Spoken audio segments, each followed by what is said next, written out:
നമസ്കാരം, ഞാൻ വിവേക് ബാലകൃഷ്ണൻ. റിവ്യൂവർ അശ്വന്ത് ഗോക്ക് അതിരൂക്ഷമായ ഒരു റിയാക്ഷൻ വീഡിയോ ഇപ്പോൾ യൂട്യൂബിൽ അപ്ലോഡ് ചെയ്തിട്ടുണ്ട്. അത് കണ്ടപ്പോൾ ശരിക്കും പറഞ്ഞു കഴിഞ്ഞാൽ വളരെയധികം സഹതാപം തോന്നി ആ മനുഷ്യനോട്. മാത്രമല്ല, ഈ മാധവ് സുരേഷ് എന്ന് പറയുന്ന ഒരു നടൻ എന്ന് വിളിക്കാമോ എന്ന് എനിക്കറിയില്ല, അങ്ങനെ ഒരു മനുഷ്യനെയും അതുപോലെ തന്നെ അയാൾ അഭിനയിച്ച ഒരു പുതിയ സിനിമ അംഗം അട്ടഹാസം എന്ന് പറയുന്ന സിനിമയുടെ പ്രൊഡ്യൂസറും ഈ റിവ്യൂവറെ അതിരൂക്ഷമായി അധിക്ഷേപിക്കുകയാണ് ന്യൂസ് 18 എന്ന് പറയുന്ന ചാനലിലെ ഇന്റർവ്യൂവിലൂടെ ചെയ്തിരിക്കുന്നത്. സംഭവം 1 ലക്ഷം രൂപ അശ്വന്ത് ഗോക്കിന് കൊടുക്കാത്തത് കൊണ്ടാണ് ഇങ്ങനെ ഒരു സിനിമയെ കുറിച്ച് മോശം റിവ്യൂ പറയുന്നത്, അല്ലെങ്കിൽ അയാൾ റിവ്യൂ പറയാൻ വേണ്ടി 1 ലക്ഷം രൂപ തന്നോട് ആവശ്യപ്പെട്ടു എന്നുള്ളതാണ് ഇവിടെ പരാമർശിക്കുന്നത്. എന്നാൽ അശ്വന്ത് ഗോക്ക് പറയുന്നു, എനിക്ക് 1 ലക്ഷം രൂപ എന്ന് പറയുന്നത് ഉലുവയാണ്, എന്തിനാണ് എനിക്ക് 1 ലക്ഷം, എന്റെ യൂട്യൂബ് വീഡിയോസ് തന്നെ എടുത്തു നോക്കൂ എന്നുള്ളതാണ്. അത് പരമമായ സത്യമാണ്. ആ ഒരു യൂട്യൂബ് വീഡിയോസ് അതിന്റെ വ്യൂവേഴ്സ് ഒക്കെ നോക്കിക്കഴിഞ്ഞാൽ യൂട്യൂബ് ചെയ്യുന്ന ഏതൊരാൾക്കും അറിയാം അശ്വന്ത് ഗോക്കിന്റെ വരുമാനം എത്രത്തോളം ഉണ്ട് എന്ന്. അപ്പോൾ ഈ 1 ലക്ഷം തീർച്ചയായിട്ടും ഉലുവ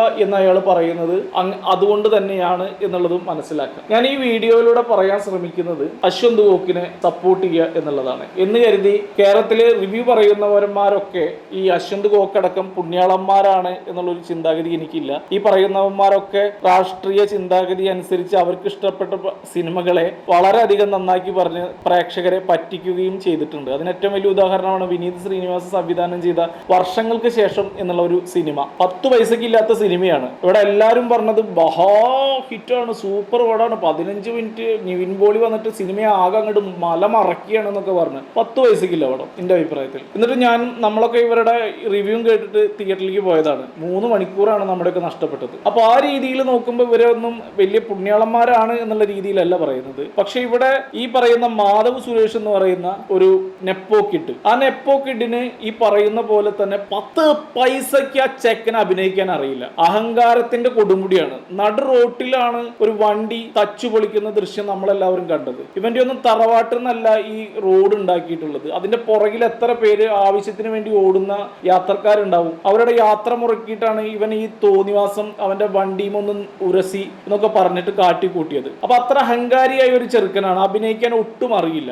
ആദ്യം നീ പോയിട്ട് അഭിനയം പഠിക്കും മാധവേ. ഫഹദ് ഫാസിലിനൊക്കെ പോയി കണ്ട് പഠിക്കുക. അയാള് ഈ കയ്യെത്തും ദൂരത്ത് എന്ന് പറയുന്ന ഒരു സിനിമയിൽ മാധവിനേക്കാൾ മോശമായിട്ട് അഭിനയിച്ച ഒരു ആളാണ് ഫഹദ് ഫാസിൽ. പെറ്റ തള്ള പോലും സഹിക്കില്ല അയാളുടെ ആ സിനിമയിലെ അഭിനയം കണ്ട. അയാൾ ഇന്ന് ഇന്ത്യയിലെ നമ്പർ 1 ആക്ടറാണ്. അപ്പോ ഒരു നടൻ ഫോളോ ചെയ്യേണ്ടത് ആ രീതിയിലാണ്. അല്ലാതെ തന്റെ ഒരു സിനിമയെ ആരെങ്കിലും മോശം പറഞ്ഞു അയാളെ 4 തേര് ഞാൻ അങ്ങോട്ട് പറയണം, അല്ലെങ്കിൽ അയാളെ അധിക്ഷേപിക്കുന്ന രീതിയിൽ ഞാനൊരു കമന്റ് പറയണം എന്നുള്ളതല്ല ഒരു യഥാർത്ഥ കലാകാരന്റെ മനോധർമ്മം എന്ന് പറയുന്നത്. അവനവന്റെ തെറ്റ് തിരുത്തി നല്ല കഥാപാത്രങ്ങളെ കണ്ടെത്തി തന്റെ പൊട്ടൻഷ്യൽ, തന്റെ കാലിബർ, തന്റെ കറേജ് ഒക്കെ എത്രത്തോളം ഉണ്ട് എന്ന് പ്രേക്ഷകരെ അറിയിപ്പിക്കലാണ് ഒരു നടന്റെ കടമ എന്ന് പറയുന്നത്. അതാണ് ചെയ്യേണ്ടത്. അല്ലാതെ ഇങ്ങനെ 4 ആള് എൻ്റെ ഒരു സിനിമയെ മോശം പറഞ്ഞു കഴിഞ്ഞാൽ ഞാൻ അവർക്കെതിരെ എന്താണ് റിയാക്ട് ചെയ്യും എന്ന് പറയുന്നതല്ല. നിങ്ങളുടെ റിയാക്ഷൻ എന്ന് പറഞ്ഞു കഴിഞ്ഞാൽ അടുത്ത സിനിമ മനോഹരമായി ചെയ്യുക, നന്നായി അഭിനയിക്കുക, അതിലൂടെ ജനങ്ങളുടെ കയ്യടി വാങ്ങുക എന്നുള്ളതാണ്. അല്ലാതെ ഇവിടെ ആരും ഒരു റിവ്യൂ കണ്ടിട്ട് നമുക്ക് ഇഷ്ടപ്പെട്ട ഒരു നടനാണ് അല്ലെങ്കിൽ നമുക്ക് ഇഷ്ടപ്പെട്ട ഒരു സിനിമ, ആ സിനിമ എന്തായാലും കാണണം എന്ന് ആഗ്രഹിച്ച ഒരു സിനിമ ഏതെങ്കിലും ഒരാൾ റിവ്യൂ പറഞ്ഞാലും ചിലപ്പോൾ നമ്മളത് അവോയ്ഡ് ചെയ്തിട്ട് ആ സിനിമ കാണാൻ പോകും. കാരണം നമ്മുടെ ആഗ്രഹം അതാണ്. അപ്പൊ അങ്ങനെയുള്ള ആളുകളൊക്കെ കേരളത്തിലുണ്ട്. പിന്നെ ഈ പറയുന്ന പ്രൊഡ്യൂസറും മുമ്പ് ലാലേട്ടൻ ഒരു ഇന്റർവ്യൂവിൽ പറഞ്ഞിട്ടുണ്ടായിരുന്നു, ഈ സിനിമ ക്രിയേറ്റ് ചെയ്യുന്ന ആളുകൾ എന്താണോ പറയുന്നത് അത് സ്വീകരിക്കുക, അല്ലാതെ അതിനെ എതിർക്കുക എന്നുള്ളൊരു സിസ്റ്റം നമ്മുടെ ഇന്ത്യയിലും കേരളത്തിലൊക്കെയാണ് കൂടുതൽ കണ്ടുവരുന്നത്. പുറം നാടുകളിലൊന്നും അങ്ങനെയില്ല. അവർ ആ സിനിമയെ അംഗീകരിക്കും, അതെല്ലാം തിയേറ്ററിൽ പോയി കാണും, യാതൊരു മോശവും പറയില്ല എന്നൊരു ഇന്റർവ്യൂവിൽ ലാലേട്ടൻ പറഞ്ഞിട്ടുണ്ട്. അപ്പോൾ അത്തരത്തില് അതൊക്കെ ശരിക്കും പറഞ്ഞാൽ ഒരു കുത്തകയാണ്. ആ മൊണോപ്പൊളി ഒന്നും ഈ കേരളത്തിൽ നടക്കില്ല. കാരണം ഒരു സിനിമ ഒരാൾ കണ്ടിട്ടുണ്ടെങ്കിൽ അത് മോശമാണോ നല്ലതാണോ എന്നുള്ള പറയാനുള്ള ഒരു മൗലിക അവകാശം അയാൾക്കുണ്ട്. അയാളത് പറയും, അതിൽ തെറ്റില്ല. അപ്പൊ അതാദ്യം മനസ്സിലാക്കണം. ഇവിടെ റിവ്യൂവേഴ്സിന്റെ ഒരു ഗുണം ജനങ്ങൾക്ക് കിട്ടുന്നത് എങ്ങനെയാണ്, അല്ലെങ്കിൽ പ്രേക്ഷകർക്ക് കിട്ടുന്നത് എങ്ങനെയാണെങ്കിൽ,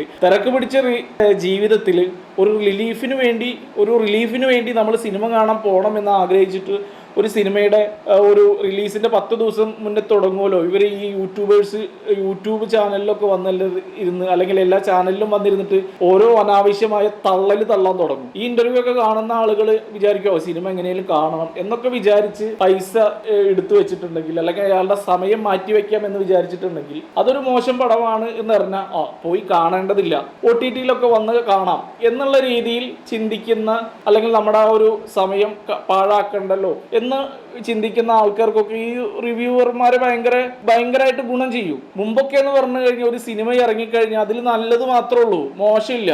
എല്ലാ വീക്കിലികളിലും മാസികളിലും ദിനപത്രങ്ങളിലും ഒക്കെ തന്നെ Mohanlal super performance, Mammootty super performance, ഇവരാരും മോശം പെർഫോമൻസ് ഇതുവരെ കാഴ്ചവെച്ചിട്ടില്ല ഈ പത്രങ്ങളിലെ പരസ്യങ്ങളിലൊന്നും. അപ്പൊ ആളുകളുടെ ഒരു ശരിക്കും പറഞ്ഞ ആസ്വാദന ശക്തി അല്ലെങ്കിൽ ആസ്വാദനത്തിന്റെ ആ ഒരു കഴിവ് നഷ്ടപ്പെട്ടു പോവുകയാണ്. കാരണം അവർ വിശ്വസിക്കുന്നു ഈ അഭിനയം കൊള്ളില്ല എന്ന് വിശ്വസിച്ചാലും പത്രത്തിൽ നാളെ വരുന്ന പരസ്യം എന്ന് പറയുന്നത് അത് മനോഹരമായി അല്ലെങ്കിൽ അത് സൂപ്പറായി എന്നുള്ളതാണ്. അപ്പൊ ഇവൻ ചിന്തിക്കുമ്പോൾ എനിക്ക് ഇഷ്ടപ്പെട്ടില്ലല്ലോ, ഇനി എന്റെ കുഴപ്പമാണോ, എന്നാ ശരി ഞാൻ ഇനി നല്ലത് പറയാം എന്നുള്ള രീതിയിലാണ്. അതിൽ നിന്നൊക്കെ മാറ്റം വന്ന് വിപ്ലവകരമായ മാറ്റം വന്ന് ഇത്രയും മനോഹരമായ ഒരു സിനിമയെ കീറി മുറിക്കുന്ന വളരെ അതിന്റെ എ തൊട്ട് സെഡ് വരെയുള്ള കാര്യങ്ങൾ, അതിന്റെ എങ്ങനെയാണ് അതിന്റെ കഥ നരേറ്റ് ചെയ്തിട്ടുള്ളത്, എങ്ങനെ അതിന്റെ വസ്ത്രാലങ്കാരം സൂപ്പറായിരിക്കുന്നു, എങ്ങനെ അതിന്റെ കളറിംഗ്, എഡിറ്റിംഗ്, സംഘടനം, ബാക്ക്ഗ്രൗണ്ട് മ്യൂസിക് തുടങ്ങിയ എല്ലാ കാര്യങ്ങളും പ്രതിപാദിച്ചുകൊണ്ട് സിനിമ റിവ്യൂ പറയുന്ന ആളുകളാണ് ഇവരൊക്കെ. അപ്പൊ അതൊക്കെ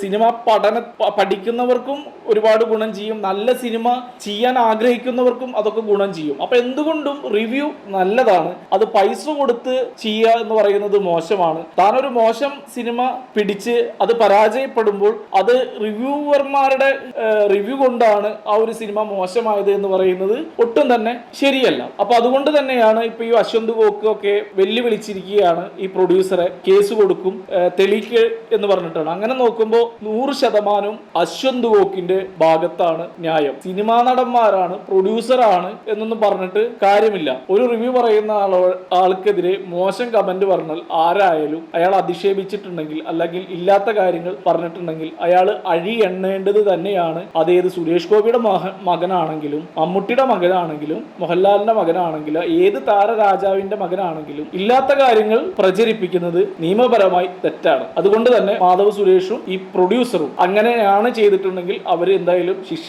അനുഭവിക്കുക തന്നെ വേണം. മാത്രമല്ല മാധവ് സുരേഷിനെ ഇപ്പോഴും മലയാളികൾക്ക് ഒരു നടനായിട്ട് കാണാൻ പറ്റും എന്ന് എനിക്ക് തോന്നുന്നില്ല. അയാൾ ഒരു പടം കണ്ട് തന്നെ എനിക്ക് മതിയായതാണ്. മറ്റു പല സീനുകളും പല രീതിയിലും നമ്മളൊക്കെ സോഷ്യൽ മീഡിയയിലോ അവിടെ ഇവിടെയൊക്കെ കാണുന്നുണ്ട്. അതിൽ നിന്നൊക്കെ മനസ്സിലാക്കാതെ അയാൾ വട്ടപൂജ്യമാണ് അഭിനയത്തിൽ എന്നുള്ളതാണ്. ഒരുപാട് ഇംപ്രൂവ്മെന്റ് ചെയ്യാനുണ്ട്. ഒരു നടന്റെ മകനായി ജനിച്ചത് കൊണ്ട് അയാൾ ഒരു നടനാവണം എന്നില്ല. ഒരു നടനാവുന്നത് ജീവിതാനുഭവങ്ങൾ കൊണ്ടും അയാൾ ഒബ്സർവ് ചെയ്യുന്ന കാര്യങ്ങൾ കൊണ്ടും അയാൾ വായനയിലൂടെ മറ്റു കഥാപാത്രങ്ങളെ അല്ലെങ്കിൽ ജീവിതങ്ങളെ എങ്ങനെ ഉൾക്കൊള്ളുന്നു എന്നുള്ളതൊക്കെ നോക്കിയിട്ടാണ്. അതൊക്കെ മാധവന്റെ വരുംകാല സിനിമകളിൽ മലയാളികൾക്ക് കാണാൻ കഴിയട്ടെ എന്നുള്ളതാണ് പറയാനുള്ളത്. ഏതായാലും ഈ ഒരു കാര്യവുമായി ബന്ധപ്പെട്ടിട്ട് 100% ശ്രീ അശ്വന്ത് ഗോക്കിന്റെ കയ്യിലാണ് ന്യായം എന്നുള്ളതും ശ്രീ മാധവ് സുരേഷിന്റെ കയ്യിലും പ്രൊഡ്യൂസറുടെ കയ്യിലും അന്യായമാണ് ഉള്ളത് എന്നുള്ളതാണ്. ഏതായാലും സത്യം തെളിയട്ടെ, നീതി ലഭിക്കട്ടെ എന്ന് മാത്രം പറഞ്ഞുകൊണ്ട് നിർത്തുന്നു. നന്ദി, നമസ്കാരം.